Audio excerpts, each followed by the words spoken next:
नमस्कार मित्रों, जय मां Bharati. Beyond the History YouTube channel में आप सभी का फिर से स्वागत है।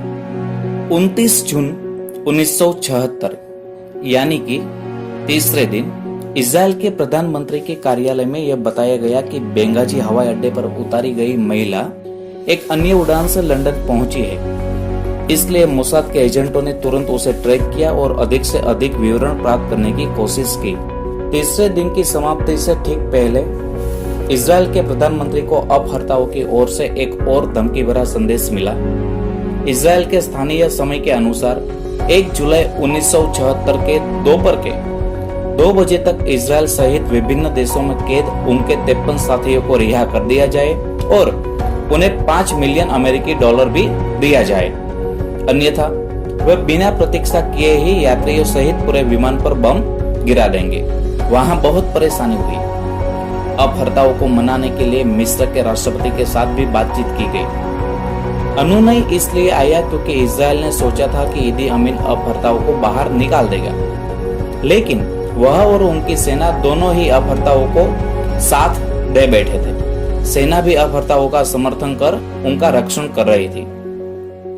इजराइल और उसकी सेना के लिए वहां 2 समस्याएं इसलिए थी कि उन्हें युगांडा की सेना और आतंकवादियों दोनों से लड़ना था, क्योंकि अगर 2-5 या 10-15 आतंकवादी होते तो उनसे लड़ा जा सकता था, लेकिन सेना में तो बहुत सारे सैनिक होते हैं, फिर उनसे कैसे निपटना।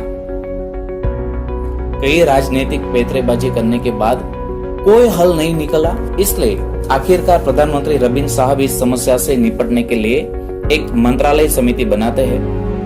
इस समिति की पहली बैठक 29 जून 1976 को होती है, जहां बंधकों को मुक्त कराने के लिए कई बेहतरीन विचार प्रधानमंत्री के सामने रखे गए। कोई एयर स्ट्राइक का आइडिया भी देता है तो कोई सर्जिकल स्ट्राइक का। एक विचार तो ऐसा भी दिया गया कि क्यों न मॉरिशस में ईदी अमीन का अपहरण किया जाए, उसके बदले में उनके बंधकों को रिहा किया जाए। लेकिन सबसे मजबूत और प्रशंसनीय विचार इजरायली वायुसेना के कमांडर बेन्नी पेलेट की ओर से आए।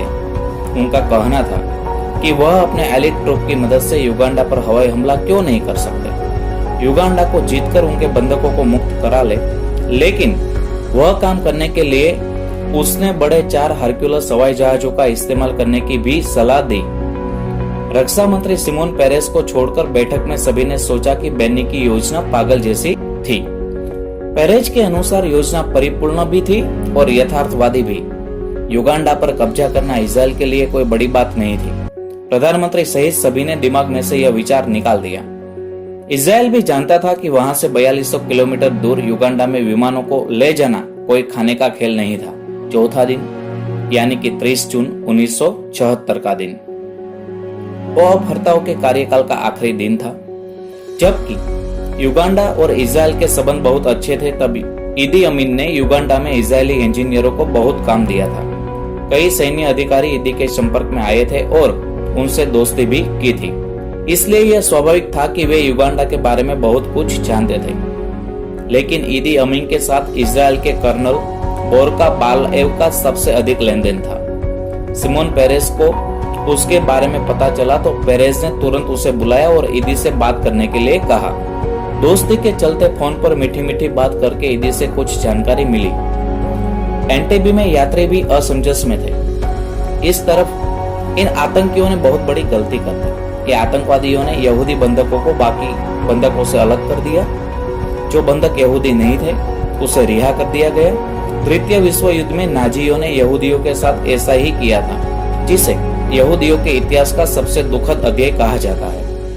आतंकवादियों ने कुल 47 गैर इजरायली बंधकों को छोड़ दिए। फिर उन 47 यात्रियों के साथ एक विमान ने एंटेबी से पेरिस के लिए उड़ान भरी। इसकी सूचना जब इजराइल में पीएमओ को दी गई तब मोसाद ने तुरंत यूरोप में अपने जासूसों को सतर्क किया और उन्हें पेरिस जाने के लिए कहा। वहां जासूसों ने विमान के आने के बाद यात्रियों की भीड़ के साथ मिलकर उनसे पूछताछ की और 47 यात्रियों में से प्रत्येक के नाम और पते प्राप्त किए। इधर पेरिस में कई लोग अपने परिवार के सदस्यों की सकुशल वापसी का जश्न मनाने के लिए रात में देर तक पार्टी भी करते थे। फिर देर रात तक कई यात्रियों के घर के दरवाजे पर दस्तक हुई। कई लोगों की पार्टी में भी हंगामा हुआ। जासूसों ने खुद को फर्जी पत्रकार बताते हुए कहा कि घटना में शामिल व्यक्तियों से पूछताछ करनी थी। उन्हें वही मिला जो उन्हें चाहिए था, जैसे कितने आतंकवादी थे, उनके शूट, उनके हथियार कैसे थे, युगांडा के इदी अमीन और सैनिकों का व्यवहार कैसा था, यात्रियों को कहाँ रखा गया था। इसकी पूरी जानकारी मिलने के बाद उन्हें इजराइल भेज दिया गया। इन 4 दिनों के दौरान सभी बंधकों ने आतंकवादियों को अच्छी तरह से जान लिया था और उन्हें the cruel one, the nice one, the fat one, the Peruvian जैसे अलग अलग नाम भी दिए थे। एक बंधक ने कहा कि उन आतंकवादियों में से महिला सबसे ज्यादा भयानक थी। अगर कोई बंधक वॉशरूम जाना चाहता था तो वह उसकी पीठ के पीछे बंदूक लेकर उसका पीछा करती थी। तो उन लोगों ने वहां लगातार जाने का फैसला किया ताकि उसे कभी आराम न मिले। आखिरकार उसने यात्रियों का पीछा करना बंद कर दिया। उसी दिन युगांडा के सैनिकों और आतंकवादियों ने नचम दहन नाम के एक 26 वर्षीय बंधक का टेस्ट लेना शुरू किया, जिसके पास एक फ्रांसीसी पासपोर्ट और एक इजरायली पहचान थी। एक पूछताछ के दौरान उसे चेहरे पर लात मारी गई, पीठ में पीटा गया और उसकी उंगलियां जो थी वो मुड़ी गई। उस रात नचम को अन्य इजरायली नागरिकों से अलग किया गया और एक बड़ी रिपोर्ट तैयार करने के लिए कहा गया। जब आखिरकार महिला आतंकवादी उसके पास गई और उसे बिस्तर पर जाने के लिए कहा, तब सभी इजरायली ने राहत की सांस ली। अब हर दिन की तरह उस दिन भी इदी अमीन बंधकों और अपहर्ताओं से मिलने गया और फिर बड़े आराम से अपनी भाषणबाजी करके निकल गया। मोसाद की खुफिया के अनुसार 2 जर्मन नागरिक थे, एक पुरुष और एक महिला। दोनों एथेंस से इस उड़ान के लिए प्रथम श्रेणी के टिकट के साथ फर्जी पासपोर्ट पर बैठे थे। उस आदमी का असली नाम विल्फ्रेड बोस था और वह फिलिस्तीन की मुक्ति के लिए पॉपुलर फ्रंट का कमांडर था। महिला का नाम ब्रिगिट कुलमैन था और वह एक प्रसिद्ध जर्मन आतंकवादी समूह बाडर मिनहोफ की सदस्य थी। अन्य 2 अपहरणकर्ता सामान्य यानी कि इकोनॉमी क्लास में यात्रा कर रहे थे। उनके नाम अबू हालिद अल हिलाली और अली अल मियारी थे। दोनों फिलिस्तीन के नागरिक थे। 5वां यानी कि 1 जुलाई 1976 का दिन वह साहसिक कार्य असंभव जैसा था। युगांडा के एंटेबी में सशस्त्र गार्ड के तहत कुल 106 लोगों को हिरासत में लिया गया था। एंटेबी इजराइल से 4200 किलोमीटर दूर है। अगर इजराइल के सैन्य विमान हर अफ्रीकी देश से गुजरते हुए वहां पहुंचते हैं तो वे कोई एक देश के रडार पर आए बिना नहीं रहेंगे।